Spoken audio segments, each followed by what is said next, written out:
Alrighty, if we come back and look at this next section, this will help us finish the worksheet.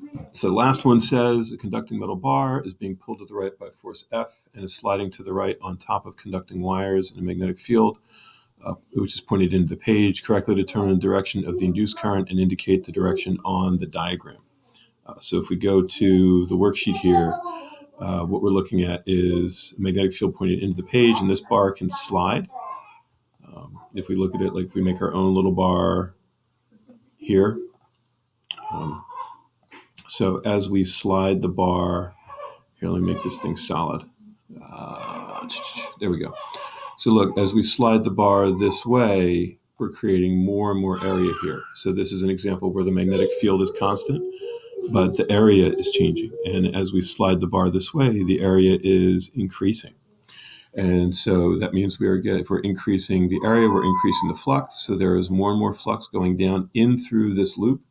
If you grab the loop with your right hand such that imagine grabbing this bottom section so that your fingers would have to curl out because we're getting more flux into the loop. The induced flux would have to come out of the loop. And so if you grab this bottom section with your right hand so that your fingers point out of the loop, that creates a current. And let me move this guy so that the current goes this way. And if the current runs this way and you take your right hand and point your fingers in the direction of the current and your palm in the direction of the magnetic field, which is in to this. You see here, what were they asking us to do? They just want to know correctly determine direction, induced current, whatever. All right. So the direction of the current would be this way. There would be a force that would be induced that would oppose the change. So if you pulled this, you would feel a tug backwards, but that problem wasn't asking us about that. And actually, speaking of this and this last problem here, when we were talking about like these loops entering and exiting the magnetic field, if you look, there is an opposing force pointed to the left here that opposes this hoop as it enters. And there is also a force opposing the hoop as it exits. So as it enters and exits the magnetic field, this is where the opposing force is generated.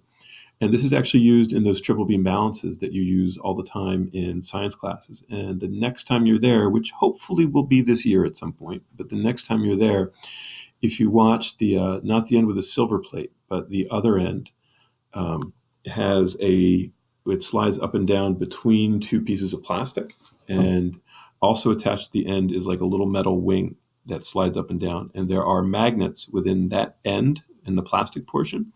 And as the little metal portion goes either into or out of the magnetic field, it helps resist that motion.